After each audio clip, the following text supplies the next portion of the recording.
कहानी की शुरुआत में हमें टॉम और जूलिया दिखाए जाते हैं जो कि अपने बेटे बेन और अपनी बेटी केसी के साथ बेन का बर्थडे मनाने के लिए समुद्र के बीचों बीच आए हैं। पूरी फैमिली बहुत खुश है। वो लोग बेन का बर्थडे बनाते हैं और उसके बाद केसी के बॉयफ्रेंड एडम को कॉल आ जाता है। केसी अपने बॉयफ्रेंड एडम से बात कर रही है और एडम केसी को ये दिखा रहा है कि देखो आज मौसम कितना खराब है, आसमान में एक अजीब तरीके के बादल आ रहे हैं। केसी को भी समझ में नहीं आता कि ये सब क्या हो रहा है, लेकिन तभी अचानक उनके शिप से सारे सिग्नल्स गायब हो जाते हैं। केसी और टॉम जब बाहर की तरफ देखते हैं तो वो लोग ये देखते हैं कि आग के गोले समुद्र की तरफ गिर रहे हैं। उन्हें समझ में नहीं आता कि ये सब क्या है, लेकिन कुछ देर के बाद टॉम समझ जाता है कि ये सैटेलाइट है जो कि अब समुद्र की तरफ गिर रहा है। पूरे समुद्र में तूफान आ रहा है, किसी को इसका कारण नहीं पता। टॉम अपनी पूरी फैमिली को लेके बोट के अंदर बंद हो जाता है। उस तूफान के कारण उनकी बोट भी खराब हो चुकी है। टॉम को नहीं पता कि आगे क्या होगा। अगली सुबह जब टॉम की आंख खुलती है तो टॉम और पूरी फैमिली के सामने एक ऐसा नजारा है जिसे देख के वो लोग चौंक जाते हैं। वो लोग समुद्र के बीचों बीच थे और अब वो ये देख रहे हैं कि दूर दूर तक कहीं समुद्र नहीं है, वो एक जमीन पे है। किसी को समझ में नहीं आ रहा कि रातों रात पूरा समुद्र सूख कैसे गया। समुद्र के अंदर के सारे जानवर तड़प तड़प के मर रहे हैं। जूलिया टॉम से पूछती है कि ये सब क्या हो रहा है। टॉम कहता है कि मुझे भी बहुत कुछ अजीब लग रहा है। कंपास सही डायरेक्शन नहीं दिखा रहे, नॉर्थ को साउथ की तरफ दिखाया जा रहा है और साउथ को नॉर्थ की तरफ। इन सारी बातों से मुझे सिर्फ एक बात याद आ रही है, आज से हजारों लाखों साल पहले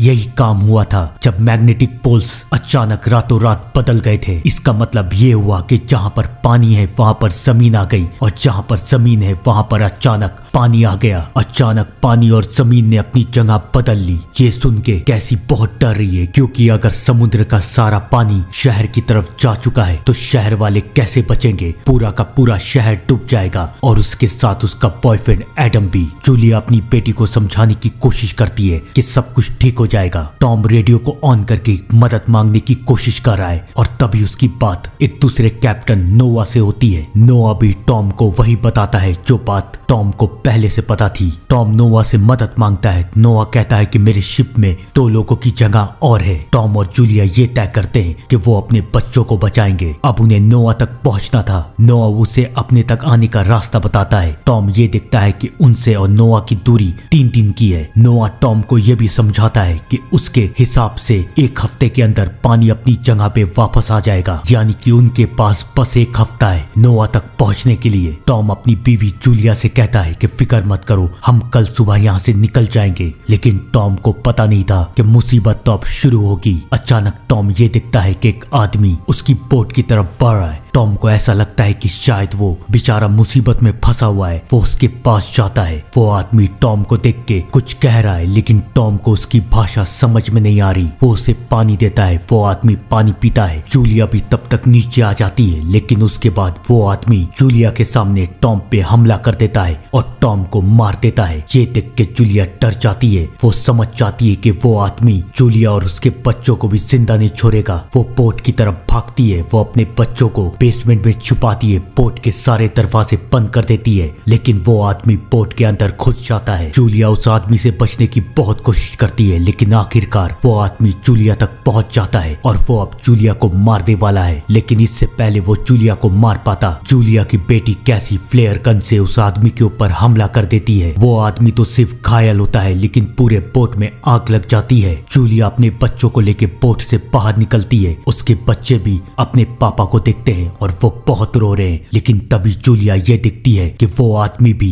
उस बोट से बच के निकल चुका है और वो अब जूलिया और उनके बच्चों तक बढ़ रहा है। जूलिया अपने बेटे बेन और कैसी को लेके वहां से भागती है। उन लोगों को उस आदमी से बच के भागना था। जूलिया, बेन और कैसी उस आदमी से बच के भागे जा रहे हैं और वो आदमी उनके खून का प्यासा बन चुका है। वो उनका पीछा कर रहा है। अब इतनी तेज धूप, वो लोग इतना भाग चुके हैं और उनके पास पीने को पानी तक नहीं है। उन्हें समझ में नहीं आ रहा कि वो क्या करे। समुद्र की सारी चीजें उन्हें दिखाई दे रही है। उन्हें एक क्रैश प्लेन भी दिखता है और रात बिताने के लिए जूलिया अपने बच्चों के साथ उस प्लेन में आराम कर रही है। लेकिन उसके बाद वो आदमी भी वहां पर पहुंच जाता है और वो आदमी कैसी के ऊपर हमला कर देता है। लेकिन इससे पहले वो कैसी को मार पाता, जूलिया उस आदमी के ऊपर हमला कर देती है और उसे मार देती है। उस आदमी की लाश देख के जूलिया भी बहुत डर जाती है और वो अपने बच्चों को लेके प्लेन के अंदर चली जाती है। अगली सुबह वो लोग प्लेन से बाहर बाहर निकलते हैं तो देखते हैं कि उस आदमी की लाश किसी ने नोच नोच के खाई है। अब जूलिया को डर लग रहा है। उन्हें तो सिर्फ ये लगा था कि उन्हें बस इस इंसान से खतरा है, लेकिन अब उन्हें समझ में आ चुका है कि यहाँ पर इंसान नहीं बल्कि बहुत सारे समुद्र में रहने वाले ऐसे जानवर भी हैं जो कि भूख के मारे अब इंसानों को अपना शिकार बना रहे हैं। जूलिया अपने बच्चों के साथ भागती है, उसे उन जानवरों के हाथ नहीं आना। उन लोगों को कुछ इंसान दिखते हैं जो कि कंटेनर में छुप के बैठे हुए हैं। जूलिया उनसे मदद मांगती है लेकिन वो इंसान कंटेनर का दरवाजा बंद कर देते हैं। जूलिया अपने पीछे पलट के देखती है तो ये देखती है कि उन जानवरों की पूरी फौज उनके पीछे आ रही है। सारी की सारी फौज भूखी है और उन्हें खाना चाहिए। जूलिया अपनी बेटी कैसी और बेन के साथ कंटेनर के ऊपर चढ़ जाती है और वहां कंटेनर में एक छेद है और उस छेद से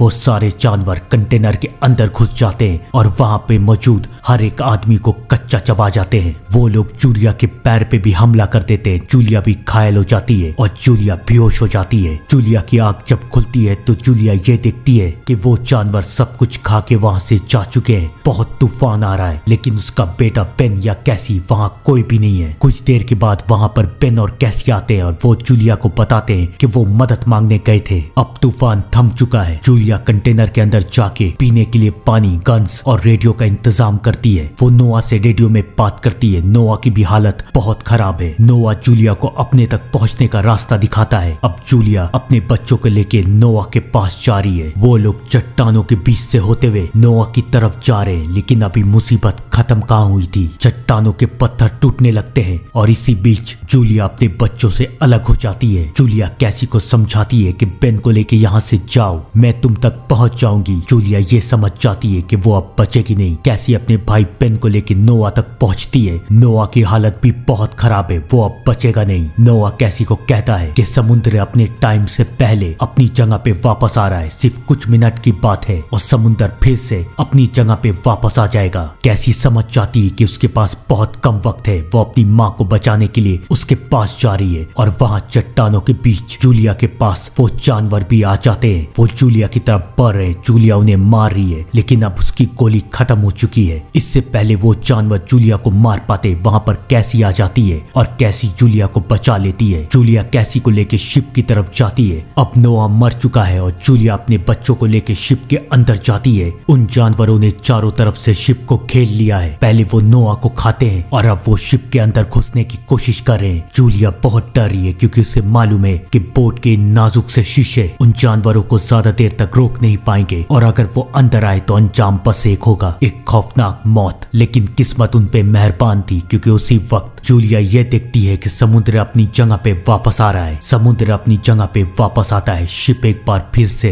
हिलने लगती है और समुद्र उन सब को लेके किनारे तक पहुंच जाता है। वो लोग जैसी किनारे पे पहुंचते हैं एक और झटका उनका इंतजार कर रहा था क्योंकि वो लोग ये देखते हैं कि समुद्र जब जमीन पे आया था तो उसने सब कुछ खत्म कर दिया। शायद इस दुनिया में उन तीनों के अलावा कोई बचा भी नहीं है। क्या होगा अब इन तीनों के साथ कुछ नहीं पता। आप लोग भी कमेंट में बताइएगा। तब तक के लिए thank you and good bye.